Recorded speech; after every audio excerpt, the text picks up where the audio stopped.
और अब तय ये हो चुका है कि 1 अप्रैल से गैस के दाम नहीं बढ़ेंगे।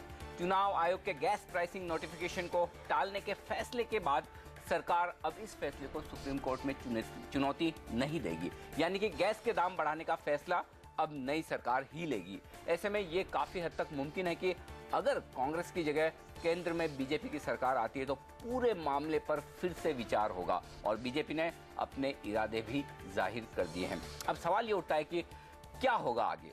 सरकार तो रंगराजन फॉर्मूले और अंतर्राष्ट्रीय कीमतों का हवाला देकर अपने फैसले का अब तक बचाव करती रही है, लेकिन क्या बदली हुई सिचुएशन में सरकार क्या इस फॉर्मूले को मानेगी?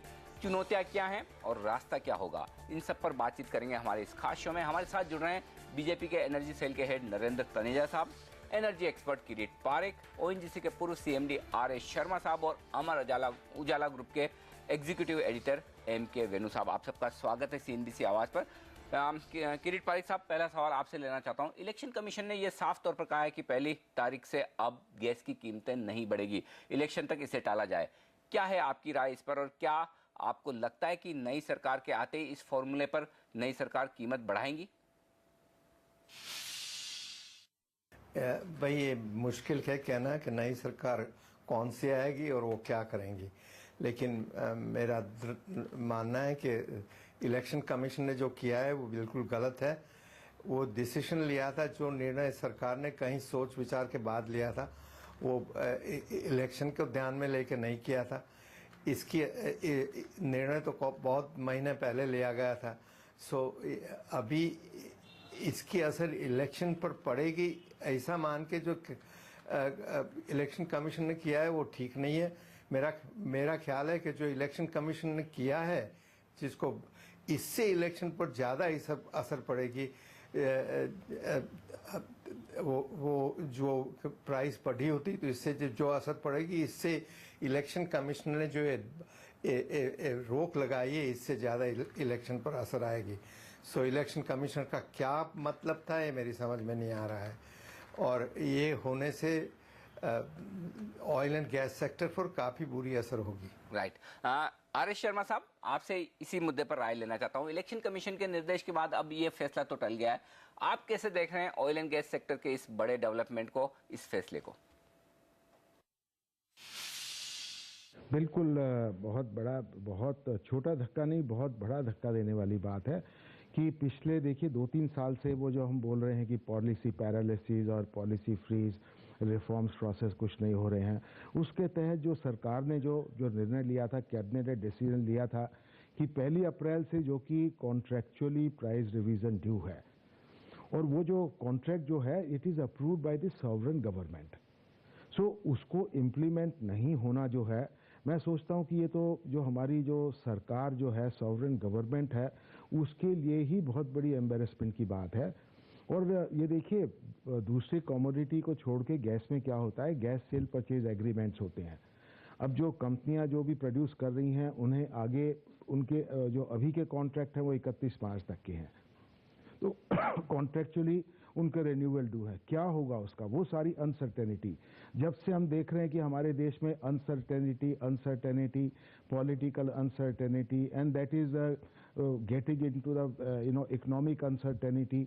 तो ये जो है, हम अपने जैसे बोलते हैं कि अपने देश को हम बाहर जो इन्वेस्टमेंट जो कम्युनिटी है उसके लिए एक लॉफिंग स्टॉक बना के रख दिया है। तो और ये जो जब मामला एपेक्स कोर्ट सुप्रीम कोर्ट में था, तो मैं समझता हूँ इलेक्शन कमीशन जो है वो भी पॉलिटिकल दबाव में आके उन्होंने जो है जो ऐसा फैसला दिया, मैं पर्सनली समझता हूँ बहुत गलत फैसला है ये।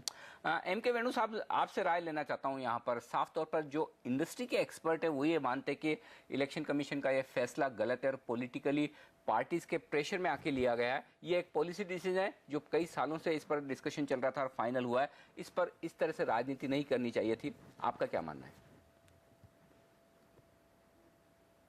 देखिए, मेरा ये मानना है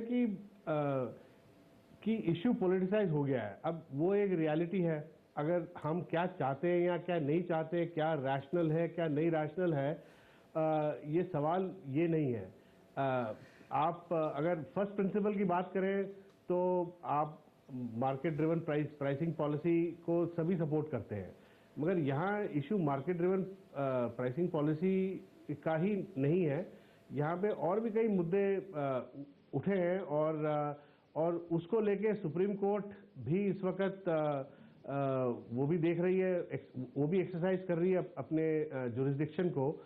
तो ऐसे वक्त जब ये सारी चीज़ें सुप्रीम कोर्ट भी देख रही है, इलेक्शन कमीशन भी वहाँ भी पिटिशन आया हुआ है केजरीवाल जी का, जो भी आप केजरीवाल सही या गलत मैं नहीं बोला, मैं कहूँ इशू पॉलिटिसाइज हो गया है और इसका एक बड़ा बैकग्राउंड है।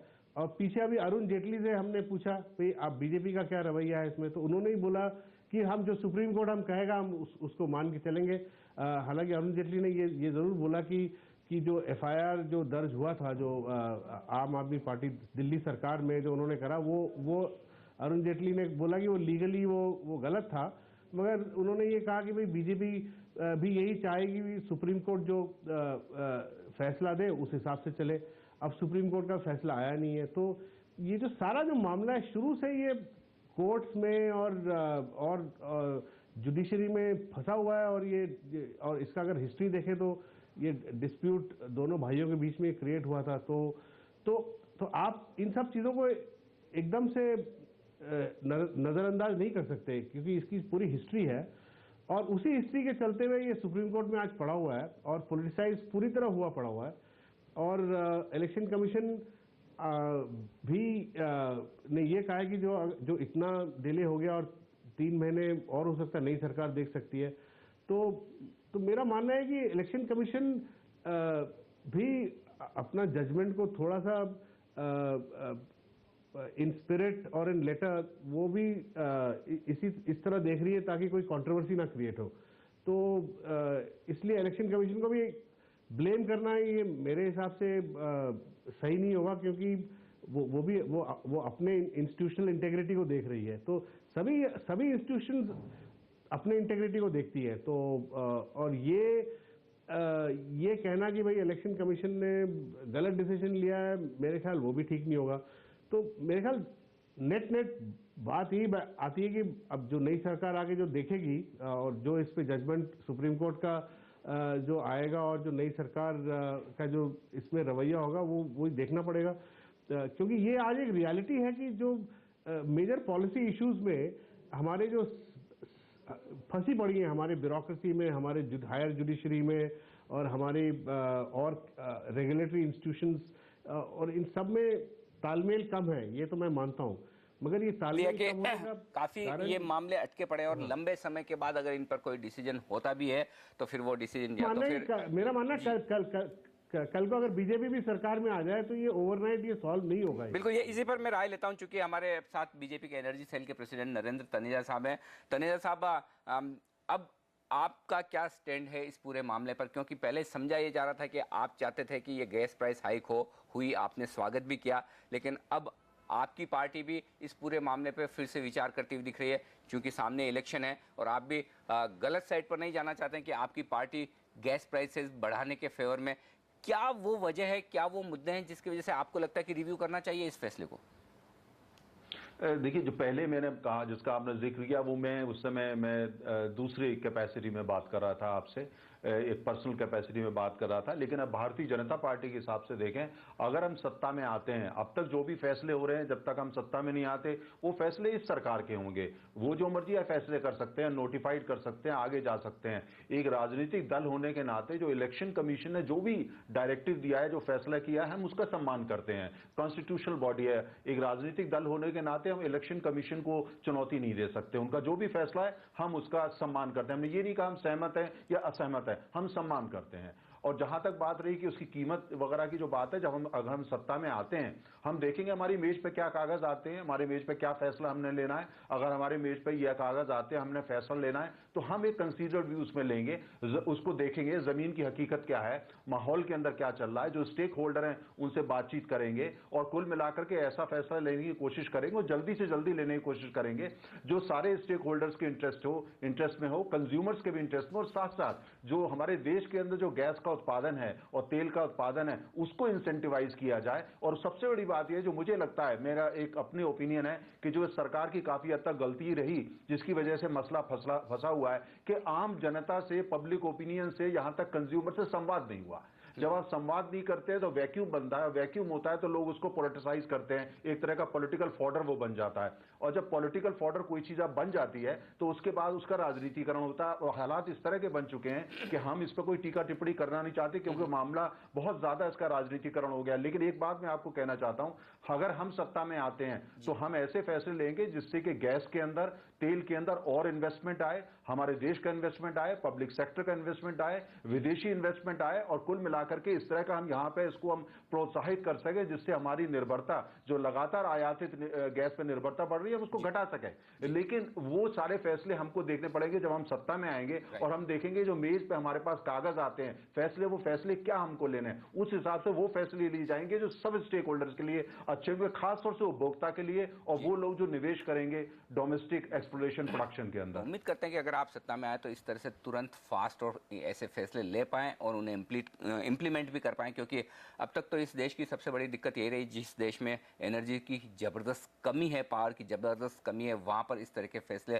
काफ़ी लंबे समय बाद, काफ़ी कमेटियाँ बनाने के बाद ये फैसले लिए भी अगर जाते हैं तो वो कहीं न कहीं अटक जाते हैं, चाहे वो राजनीति की वजह से हो या फिर कोर्ट के झगड़ों की वजह से। लेकिन अब आगे सॉल्यूशन क्या है, इन सब पर चर्चा करेंगे हमारे एक्सपर्ट से एक ब्रेक के बाद।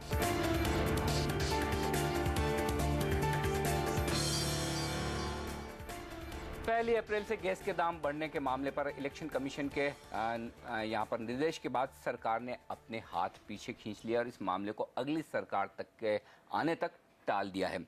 बहुत कम ऐसा देखने को मिलता है जब किसी इलेक्शन कमीशन के किसी निर्णय पर सारी की सारी पॉलिटिकल पार्टियां एक राय से सहमत होती हुई दिख रही है। यानी कि इस वक्त इलेक्शन को देखते हुए कोई भी पार्टी गैस के दाम बढ़ाने का समर्थन करने के लिए तैयार नहीं है। शर्मा साहब, सवाल आपसे है मेरा, क्या इस पूरे मामले को आप सिर्फ एक आर्थिक मुद्दे के तौर पर देखते हैं? क्या इलेक्शन कमीशन को भी इसे इसी तरह से देखना चाहिए या फिर इसका राजनीतिकरण हो चुका है? राजनीति इसमें बिल्कुल नहीं होनी चाहिए और लगातार पिछले 2-3 सालों से इसमें राजनीति क्या, वो जो चीप पॉलिटिक्स हमको बोलते हैं वो हो रही है, चीप एक्टिविज्म हो रहा है और उसके तहत हमारी इकोनॉमी सफ़र कर रही है। जो हमारे इकोनॉमिक एजेंडा है वो आगे बढ़ ही नहीं पा रहे हैं। तो मैं तो देखिए, अभी मैं तो ये जो डॉक्टर केलकर कमेटी जो सरकार ने बनाई है उसका भी मेंबर हूँ। हम लगातार कई महीनों से इस पर चर्चा कर रहे हैं कि ये रिफॉर्म प्रोसेस को कैसे जल्दी से जल्दी आगे बढ़ाया जाए। और जबकि हम लोग ये चर्चा कर रहे हैं और इस किस्म के जो निर्णय होते हैं तो वो सारे एफर्ट्स जो है उसको बैक ट्रैक में डाल देते हैं। तो क्या इसका जो हम लोगों के लिए जो कमेटी बनाई गई है इसका क्या औचित्य है? उसको वो कैंसिल कर दे कमेटी। क्यों हम अपना समय बर्बाद कर रहे हैं कि देश की इकोनॉमी आगे तरक्की हो, इकोनॉमिक वो जो एनर्जी सिक्योरिटी बने, उत्पादन को बढ़ावा मिले, क्यों हम अपना इस पे बेकार में समय लगा रहे हैं? बिल्कुल वेणु साहब, बड़ा सवाल यही कि जब एक सोचा समझा इतने सारी पूरी एक्सरसाइज करने के बाद कोई फैसला लिया जाए और वो अटक जाए, तो ऐसे में इस तरह के फैसले क्या एक मैसेज देंगे विदेशी निवेशकों को या यहाँ के कॉरपोरेट्स को भी जो हमारे जैसे एनर्जी डेफिशिएंट कंट्री में पैसा लगाना चाहते हैं और पॉलिसी डिसीजंस किसी तरह से हो नहीं पाते हैं, होते तो अटक जाते हैं? देखिए, ये बात तो सही है कि विदेशी निवेशक को अगर आप अट्रैक्ट करना चाहते हैं तो एक मार्केट प्राइस मैकेनिज्म ज़रूरी है। ये सारी दुनिया में मार्केट प्राइस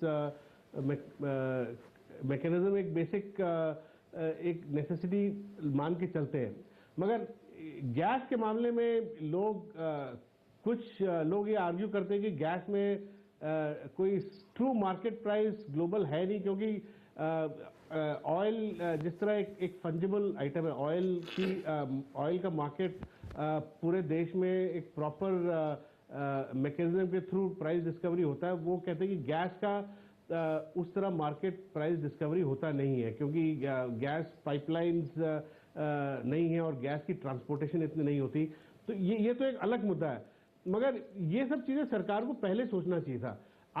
आज ये आर्ग्यू कुछ लोग कर रहे हैं कि गैस में क्योंकि स्केर्स कमोडिटी है तो इसमें बम्पर प्रॉफिट नहीं होना चाहिए, मार्केट प्राइस नहीं होना चाहिए, इस पे कॉस्ट प्लस फॉर्मूला लागू होना चाहिए। मगर ये सब चीज़ें 5-10 साल पहले सोचनी चाहिए थी, जब ये पॉलिसी बनी कि भाई आप निवेशक को, प्राइवेट निवेशक और विदेशी निवेशक को बुलाएंगे एक मार्केट प्राइस के बेसिस पे, तो अब वो एक अलग कॉन्ट्रैक्ट है और उस कॉन्ट्रैक्ट को तो लागू करना चाहिए। मेरा ये मानना है कि अभी भी अगर आप मार्केट प्राइस पे बेस करके निवेशक को इनवाइट करें, और अगर आपका मेन कंसर्न ये है कि गरीब फार्मर या गरीब आदमी को आपको चीप इलेक्ट्रिसिटी या वो देना है, तो वो सरकार सब्सिडी दे सकती है अप फ्रंट। और अगर आप सरकार, ये कुछ लोग ये मानते हैं कि भाई बम्पर प्रॉफिट हो रहा है, तो प्राइवेट सेक्टर से भी कंट्रीब्यूशन आ सकता है उस सब्सिडी के लिए। अगर सरकार और प्राइवेट सेक्टर इस गैस एक्सप्लोरेशन में पार्टनर हैं, तो उनको आप मार्केट प्राइस दीजिए, और एक बिजनेस प्रोपोजिशन अगर ठीक हो तो उसके बाद रेवेन्यू आने के बाद एक फंड बना सकते हैं जिसमें जो अगर बहुत ही बम्पर प्रॉफिट हो रहा तो उस फंड में आप कुछ पैसा डाल सकते हैं जो कि किसानों को और जो गरीब जो आदमी जिसको इलेक्ट्रिसिटी सप्लाई करना है उसको आप सब्सिडी दे सकते हैं। वो एक रैशनल पॉलिसी होगा और उसमें किसी को दिक्कत नहीं होगी, और उसमें इक्विटी और ग्रोथ दोनों प्रिंसिपल्स, उसमें आप दोनों को आप एड्रेस कर सकते हैं। बिल्कुल। और सबसे बड़ी दिक्कत की बात वेणु साहब यही कि जो इस फैसले के खिलाफ हैं वो लोग ये मानते हैं कि कॉर्पोरेट्स को बड़ा फायदा होता हुआ दिख रहा है। दिक्कत की बात यह है, और जैसा कि हम शर्मा साहब से भी बात कर रहे थे, सबसे बड़ा फायदा इस गैस प्राइस हाइक का अगर किसी को होता है तो वो ONGC है, जो कि एक सरकारी नवरत्न कंपनी है। लेकिन अब आने वाली सरकार इस मैटर को कैसे हैंडल करेगी और क्या कुछ फैसले होंगे, इन सब पर चर्चा करेंगे हमारे एक्सपर्ट से एक ब्रेक के बाद।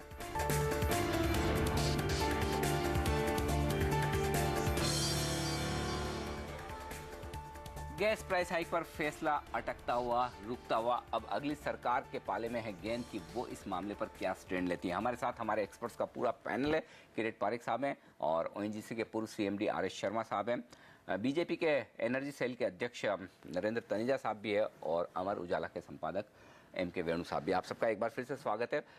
तनेजा साहब, सवाल आपसे लेना चाहता हूँ, चूंकि एक इंटरेस्टिंग डेवलपमेंट हुआ है। जब ये गैस प्राइसिंग हाइक का फैसला लिया गया था तब आप बीजेपी के इस एनर्जी सेल के प्रेसिडेंट नहीं थे, आज हैं, और इस बीच में ये फैसला हुआ है इलेक्शन कमीशन का। आपका ये कहना था कि तब आपने एक इंडिविजुअल कैपेसिटी में राय दी थी, अब पार्टी की लाइन ये है। आप चूंकि इस फील्ड के बड़े एक्सपर्ट हैं और शायद इसी वजह से पार्टी ने आपको प्रेसिडेंट बनाया होगा। मैं ये जानना चाहता हूँ, फर्ज करें अगर आपकी सरकार बने तो क्या आपका जो पहले स्टैंड था, चूंकि आप एक्सपर्ट है इस फील्ड के, उस नाते क्या आप पार्टी का स्टैंड बदलने की कोशिश करेंगे कि जो कुछ भी पहले प्राइसिंग का फैसला था वो सही था और उसे हमें लागू करना चाहिए और इसे तुरंत लागू करना चाहिए, ये देश हित में? आपने बहुत अच्छा सवाल किया। देखिए, हमारे सामने सबसे बड़ी चुनौती यही हो गई है कि हमारी एनर्जी सिक्योरिटी जो है वो बिल्कुल एक तरह से हमारे बेकाबू होती जा रही है। हमारी निर्भरता आयातित गैस और तेल पे बढ़ रही है। आज हम $167 बिलियन का इंपोर्ट कर रहे हैं, और मेरा अपना कैलकुलेशन है, अगर हमने कुछ कदम नहीं उठाए, देश के अंदर जो गैस का उत्पादन उसको नहीं बढ़ाया, उसके लिए सही कीमत हमने नहीं दी, सही माहौल नहीं बनाया, गैस सेक्टर को डीपॉलिटिसाइज नहीं करा, और कुल मिलाकर के आम जनता को, आम उपभोक्ता को गुमराह करने के जो प्रयास होते हैं उनको नहीं रोका, एनर्जी लिटरेसी को बढ़ने दिया, तो हमारे आने वाले समय में हमारा इंपोर्ट बिल $1.2 ट्रिलियन फ्यूल्स के लिए हो जाएगा। कहां से आएगा इतना पैसा? हमारे देश में गैस के भारी भंडार है, और खासतौर से बंगाल की खाड़ी में, अरब सागर में भी गैस के भंडार है। हमको, हमारा भारतीय जनता पार्टी के अंदर मेरा ये प्रयास है, मेरा वही प्रयास है कि हमारे देश की एनर्जी सिक्योरिटी को मजबूत करना है, हमको इंसेंटिवाइज करना है, हमको सही दाम देना पड़ेगा। अगर हम सही दाम गैस का नहीं देते हैं, वो लोग जो हमारे देश में निवेश करते हैं, चाहे वो सरकारी कंपनी हो, प्राइवेट हो या इंटरनेशनल, तो वो यहाँ क्यों आएंगे? नहीं आएंगे। और उनके पास डेस्टिनेशन, मैं आपको चाइना का उदाहरण दे रहा हूं। चाइना ने पिछले 2 हफ्ते पहले ही जो गैस की कीमत है उसको $8.6 पर यूनिट करा है, उसका फैसला किया, अनाउंस किया है। किनके लिए? डोमेस्टिक कंज्यूमर्स को भी उसमें शामिल किया गया है।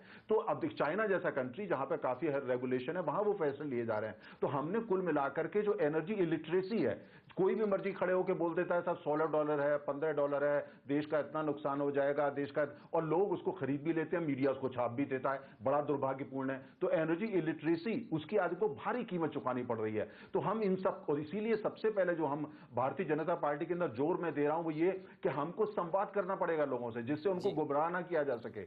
हमको और साथ में जो कंपनी है उनको भी कहना पड़ेगा, आप भी संवाद करिए, लोगों से बातचीत करिए, और इसके साथ यह है कि उसको इंसेंटिवाइज, हमारे देश में जो गैस के भंडार है, जितने भंडार है, अंडमान निकोबार, बंगाल की खाड़ी, अरब की सागर, उसके लिए हमको ऐसी नीति लाएंगे जिससे ये गुमराह करने वाला बाजार बंद हो और कुल मिलाकर के ऐसे दाम इनको दिया जा सके जिससे निवेश आ सके और उपभोक्ता को भी उससे फायदा हो, और जो उद्योग कंपनी आ रही है उनको भी फायदा और इन्वेस्टर को भी फायदा। और जब भी ये होता है सबसे बड़ा फायदा देश का होता है, और जो देश का फायदा वो प्रथम चीज है, वही करने का प्रयास हमारा रहेगा। बिल्कुल। तो तनेजा साहब, उम्मीद करें कि इस तरह के फैसले आगे लिए जाएंगे, लेकिन फिलहाल एक फैसला जो बड़ा था और इम्पोर्टेंट भी इस सेक्टर के लिए, वो रुकता हुआ नजर आ रहा है। इलेक्शन कमीशन के निर्देशों के बाद अब गैस प्राइस 1 अप्रैल से नहीं बढ़ेंगे। इस खास शो में हमारे साथ शामिल होकर अपनी राय देने के लिए M.K. वेणु साहब, नरेंद्र तनेजा साहब, R.S. शर्मा साहब और किरीट पारिक साहब, आप सबका बहुत बहुत शुक्रिया। खास शो में इतना ही, बने रहिए हमारे साथ CNBC आवाज़ पर। नमस्कार।